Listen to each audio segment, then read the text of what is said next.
I work at a government setup in the morning and I run my private clinic at Doctors Plaza in evening. As we all start to age, there are first two areas in our face जिनमें हम सबसे पहले aging देखते हैं. कौन से areas हैं? कौन बताएगा? Two areas that we start to age from. No? Yes, periorbital and perioral. So the first two areas that shows aging signs in our face are periorbital and perioral.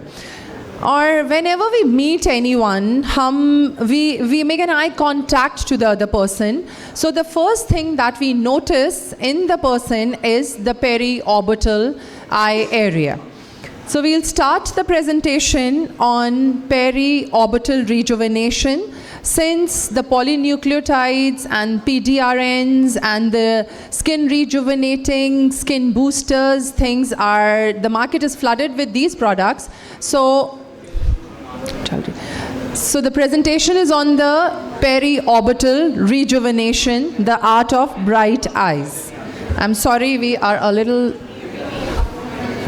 So whenever you people get patients in your clinic for periorbital concerns, तो सबसे ज़्यादा complaint क्या होती है? Youngsters की, old age, किस complaint के साथ आते हैं आपके पास patients? Dark circles and... Sorry, I can't hear you. Yes, sagginess, thin skin, creepy skin, wrinkles, hollow eyes, a very common complaint. Dark circles, बिल्कुल, pigmentations. आप लोगों के पास क्या क्या ट्रीटमेंट्स हैं उनको ऑफ़र करने के लिए? सिर्फ ये बोलते हैं नींद पूरी करो, फ़ोन नहीं देखना, या कुछ ट्रीटमेंट भी होते हैं? कॉफ़ी नहीं पीनी, ग्रीन टी के आई बैग्स नहीं लगाने तुमने, टी बैग्स, और क्या होता है? चलें, let's start. So I'm Dr. Anita Kazi. My today's presentation is Bright Eyes, the art of under-eye rejuvenation. I'll run a small video that will show what are the changes that we see from young youthful eyes to when we age.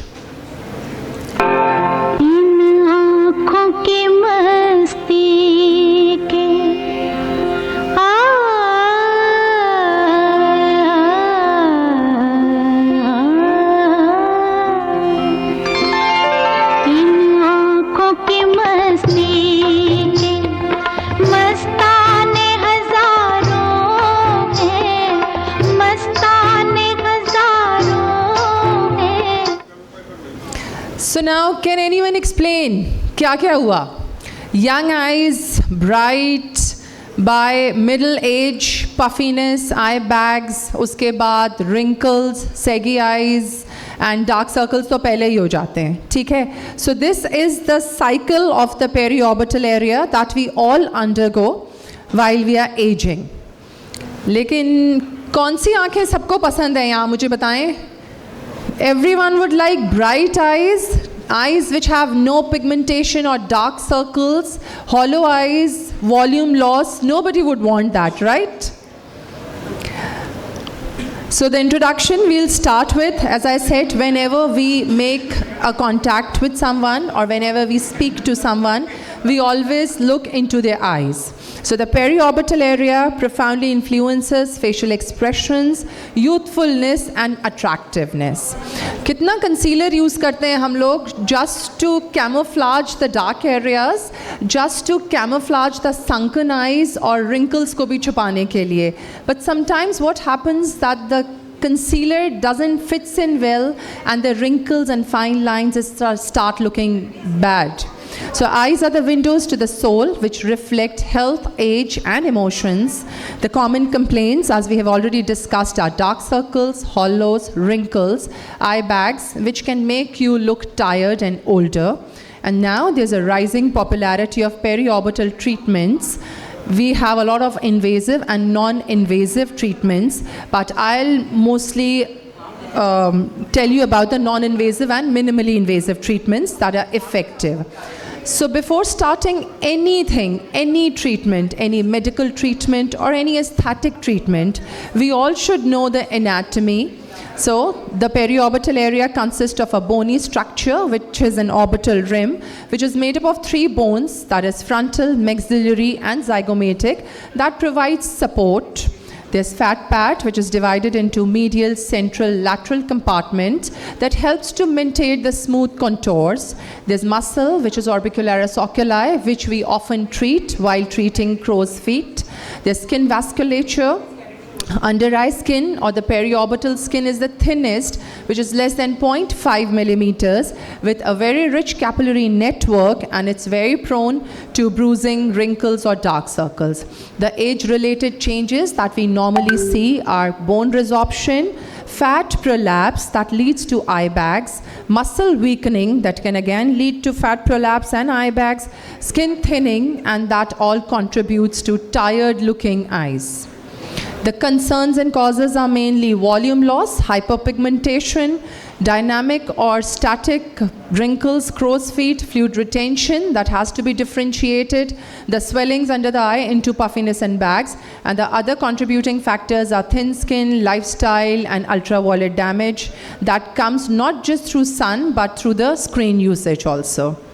The non-surgical rejuvenation techniques that we all opt for are hyaluronic acid fillers, biofillers that we usually make out of our own blood, skin boosters, the most in thing nowadays, botulinum toxin for wrinkles, thread lifts like we insert PDO threads for the collagen production, chemical peels, lasers, which I'm not a big fan of because of the post-inflammatory hyperpigmentation in the lasers that we use, microneedling with PRP and exosomes, again the in thing, and the skincare routine that includes retinoids, growth factors, peptides and other coffee, caffeine containing creams, and every other cream that is available on Instagram.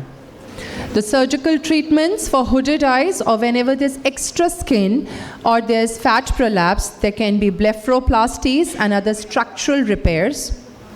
Complications and management can be the most possible complication whenever we are treating the periorbital area with any kind of needle, it's bruising and swelling. When we are doing fillers, there's always a chance of filler migration, ectropion, when a lot of Botox is given in an area which it is not to be given, then it can lead to ectropion. Management can be apply cold compresses immediately to reduce swelling, hyaluronidase injection if there's filler migration or if there's overfilling or if there's any lump formation. And the supportive measures can be for like taping or manual massages to control the side effects. So what are dark circles? And this is the most important complaint. आजकल की बच्चियों का तो ये हाल है at the 13-14 years की age पे, even if there are no dark circles, just to have that filter perfect picture, they would conceal the periorbital area. Even in spite of having healthy skin, soft skin, but concealers are their go-to makeup. They would want to put concealer to have that Korean eye type of thing. I don't know क्या है, but it's something which is very common. जो मेरे पास भी बड़ी आती हैं लड़कियाँ और मेरी nieces खुद, they just one is just 14 and she won't come out of the room without a concealer. Yes, exactly this thing. So dark circles is medically we refer it as periorbital melanosis, which is bilateral, symmetrical pigmentation of the periorbital area, but it's most commonly on the lower eyelid. The discoloration may range from brown, bluish to purple hues, depending on the underlying cause, if it is pigmented, if it is vascular, if it is structural like hollow eyes, or mixed kind of a picture.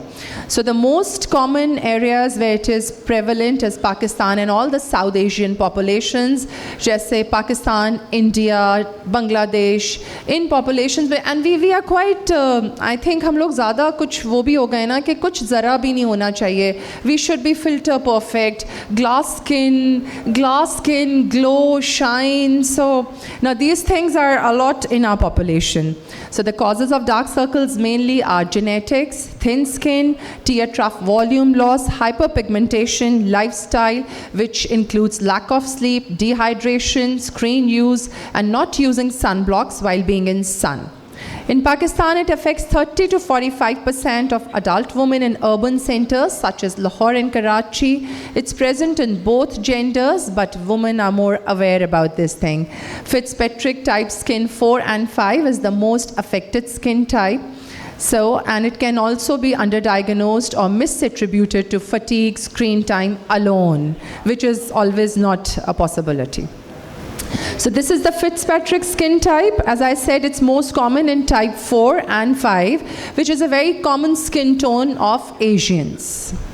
Types of periorbital hyperpigmentation, hyperpigmented type, it can be due to melanin deposition, vascular type, then is structural, and then there's mixed type. So these 4 pictures are showing all the 4 types of pigmentations that we can actually see while the patient is coming to us. Puffy eyes. Puffy eyes are typically a temporary condition by fluid accumulation in the under eye area. The causes can be fluid retention due to diet, allergies, sleep position, lack of sleep again, high sodium intake. कुछ लोगों को बहुत ज़्यादा नमक खाने का शौक होता है, हर चीज़ के ऊपर they would want to put some salt. Okay, and the differentiation is that if we give light pressure and the puffiness remains constant, it's most likely fat. But if it tends to be, it fluctuates, then it's fluid. Treatment options can be fat pad prominence, surgical deep filler, and again, okay. So these are eye bags. One of a very famous actress, she used to be beautiful, and I think in Silsila, she looked her best, but still she also has eye bags. So this is a normal thing. Anyone can have eye bags. The causes can be fat herniation, skin muscle laxity, aging genetics. Management can be done through, if it is mild, lasers or RF microneedling. Otherwise, like Jaya needs a lower eyelid blepharoplasty. Hooded eyes occurs when there's excessive skin fold down from the brow bone, partially or completely covering the upper eyelid. We again need upper eyelid blepharoplasty to correct this. Eye skin thinning, it is mostly age-related because the collagen and elastin, they tend to deplete with time, and this happens. A very common treatment that we normally now do to improve it is PDRN or exosomes. Hollow eyes, again, we can use hyaluronic acid fillers or biofiller to treat hollow eyes. Fine lines, wrinkles, as we all know, and we had been studying about this the entire day today, botulinum toxin. So these are before and after pictures, someone with an older age group and the other one with a younger age group treated with botulinum toxin. The summary of the treatments: Al-Rush laser, PDO threads, skin boosters, chemical peeling, Botox, blepharoplasty, hyaluronic acid fillers, and biofillers. Lasers, as I said, I'm not a big fan of, but still they work if done in safe hands and good machines. PDO threads for collagen boosting. Skin boosters, one of the very famous and a good treatment. It helps to improve the dullness, fine lines, the creepy skin texture, and mild to moderate dark circles. Works by bioactive substances that we inject in the dermis. It helps in hydrating the skin, collagen production, and tissue repair, leading to skin being thick, nice texture, and increased luminosity. Skin boosters, they are commonly available in Pakistan. The ideal age group has to be 25 plus for the prevention and early correction, and in between 30 to 50 years to restore the firmness and the texture. It's a very simple procedure, minimally invasive. It takes approximately 15 minutes. There's a small video that I should be showing. Can we play the video?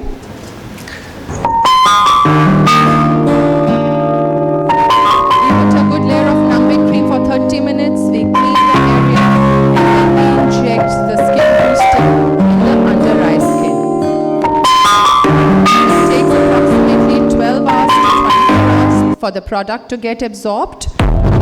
and then we get some good results even after first session. So this is a patient for which I just did one session, and these were the results. So a happy patient.